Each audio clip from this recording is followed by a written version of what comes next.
Assalamualaikum Ibu. Waalaikumsalam warahmatullahi wabarakatuh.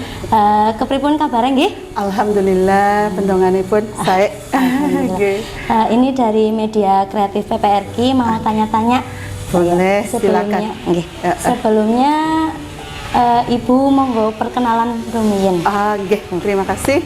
Terima kasih waktunya yang diberikan kepada saya. Bismillahirrahmanirrahim. Assalamualaikum warahmatullahi wabarakatuh. Waalaikumsalam warahmatullahi wabarakatuh. Bismillahirrahmanirrahim. Alhamdulillahirrabbilalamin. Wa bihi nasta'inu wa ala umuri dunya waddin.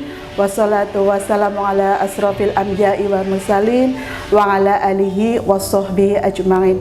Amma ba'd. Yang terhormat Ibu Hajah Nur Sohifah sak keluargi ingkang kula bekteni, ingkang kula tresnani, yang saya hormati ugi pengasuh dan pengurus Pondok Pesantren Rodotul Quran Sirau Kemranjen, yang saya hormati wali santri PPRK Sirau Kemranjen, dan yang saya banggakan serta saya cintai santri dan santriwati PPRK Sirau Kemranjen. Mohon maaf, sebelumnya saya perkenalkan diri saya terlebih dahulu. Nyuwun izin, nama saya Palupi Andriani, wali santri dari Mbak Lala utawane Laila Rizky Ramadhani. Asal saya dari Desa Kranggan, Kecamatan Pekuncen, Kabupaten Banyumas, Jawa Tengah. Tepatnya berdekatan dengan perbatasan antara Kabupaten Brebes dan Banyumas. Demikian perkenalan singkat dari saya. Terima kasih. Langsung pertanyaan pertama. Sejak kapan Mbak Lala niku mondok teng PPRK? Terima kasih.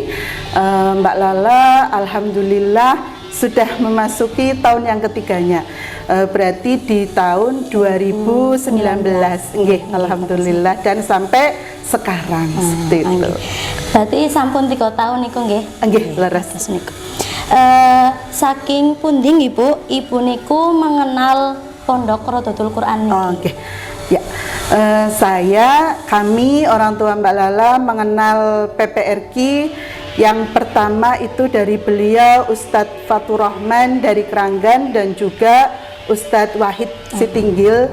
Dan ada yang di desa kami itu ada kakak kelasnya Mbak Lala yang kebetulan juga mondok di PPRK Sirau Kemranjen. Dari situ kami mengetahui adanya pondok PPRK Sirau Kemranjen. Apa faktor Ibu memondokkan Mbak Lala di PPRK nggih? Faktor saya pertama,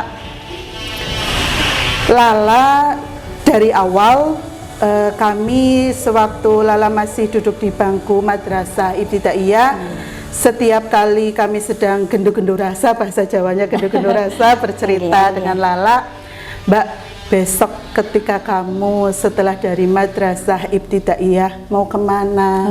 Mbak Lala mau mondok di mana? Mau yang meneruskan ke jenjang pendidikannya setelah ini mau kemana? Seperti itu.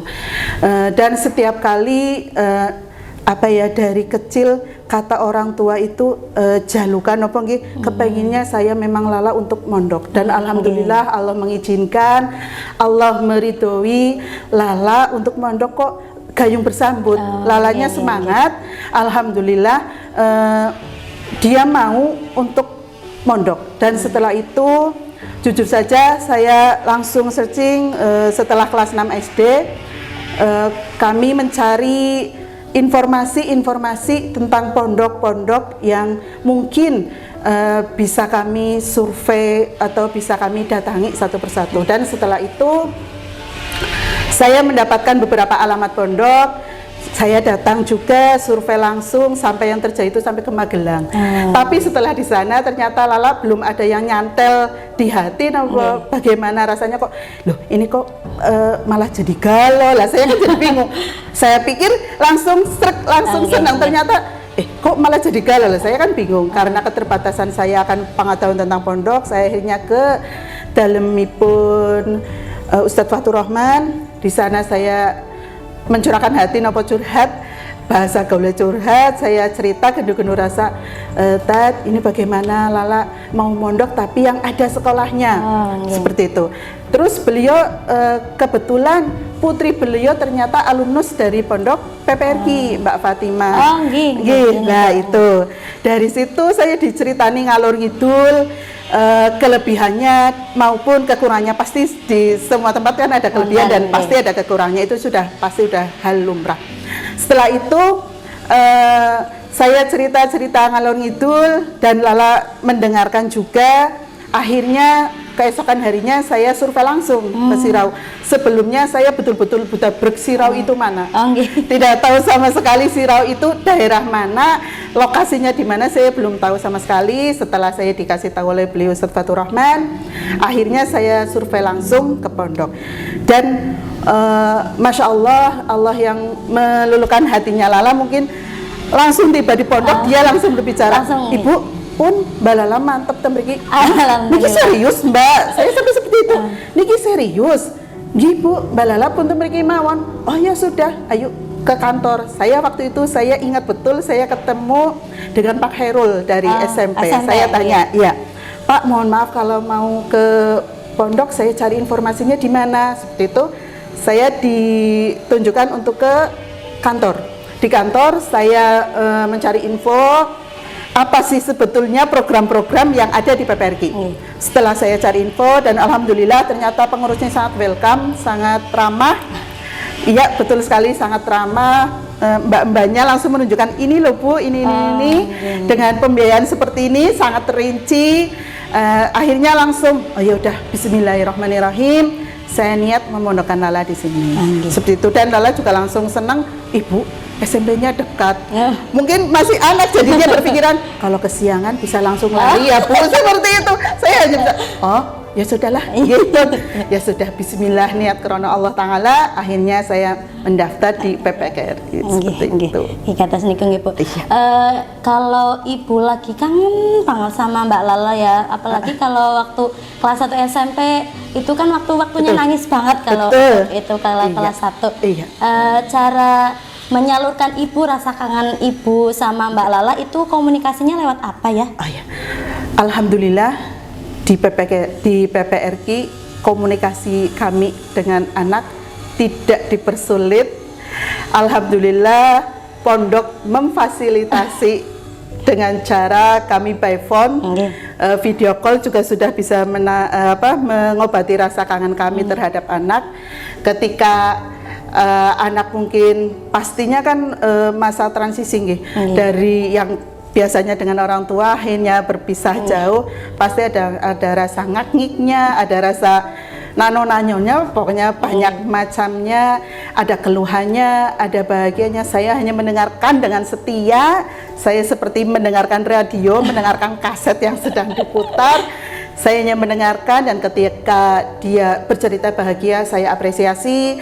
Ketika dia sedang down mungkin masa-masa remaja kan pasti ada rasa-rasa yang naik turun up and down-nya perasaan anak. Saya tetap ketika dia mengeluh pun sudah Mbak, saya carikan solusinya, kita diskusi bareng meskipun by phone, itu sudah sangat mengobati rasa kangen kami. Seperti itu. Alhamdulillah, dan terima kasih sekali pondok selalu memfasilitasi dan sangat pengurusnya pun sangat Masya Allah hebat. Terima kasih. Apalagi kalau zaman sekarang kan corona ya Bu, bisa betul. Juga kalau wali santri itu sibuk dengan pekerjaannya, itu bisa kalau butuh uang atau uangnya habis itu bisa transfer. Betul sekali. Kami tidak harus mendatangi anak dengan alasan kekurangan uang, tidak. Insya Allah selalu dimudahkan dan dipermudah. Kalau boleh tanya, boleh tahu kalau jadwal besuk Ibu itu 1 bulan berapa kali nggih? Kalau saya pada awalnya ketika masa transisi dia mondok, awal-awalnya sesuai peraturan saya nurut, insya Allah 40 hari baru boleh dijenguk. Bismillahirrahmanirrahim, saya nurut, dan setelah itu pada awal saya akui waktu kelas 1 masih 2 minggu sekali atau 3 minggu sekali. Tapi setelah ini, setelah ada daftar penjengukan, karena betul-betul PPRQ menjaga kami agar selalu sehat, baik pengurusnya, pengasuhnya maupun anak-anaknya. Kami diberi jadwal penjenggukan yaitu 1 bulan sekali. Ya itu sudah alhamdulillah sekali. Iya. Begitu nih Bu. Apakah Ibu tidak merasa takut kurangnya kasih sayang kepada Mbak Lala waktu Mbak Lala di pondok? Alhamdulillah saya tidak merasa takut. Pada awalnya jujur saya tidak munafik, rasa ketakutan pasti ada. Rasa ketakutan, khawatir itu pasti ada karena dia sudah terbiasa dengan genggaman orang tua, dengan pelukan orang tua. Tapi setelah berjalannya waktu, justru saya sekarang yang sedang belajar, Masya Allah, ternyata di pondok curahan kasih sayang tidak berkurang. Karena apa? Pengasuh, pengurusnya itu sudah menjadikan seperti pengganti orang tua. Meskipun tidak 100% jadi orang tua, tapi bagi saya itu sudah sangat menggantikan posisi kami sebagai orang tua yang jauh di sana. Terus untuk Lala sendiri, alhamdulillah dia merasa seperti mendapatkan kakak karena dia memang anak sulung, anak pertama. Dia sering bercerita dengan, Bu, Mbak Lala punya ini loh, punya ini. Dia seperti punya ada idola tersendiri di kepengurusannya.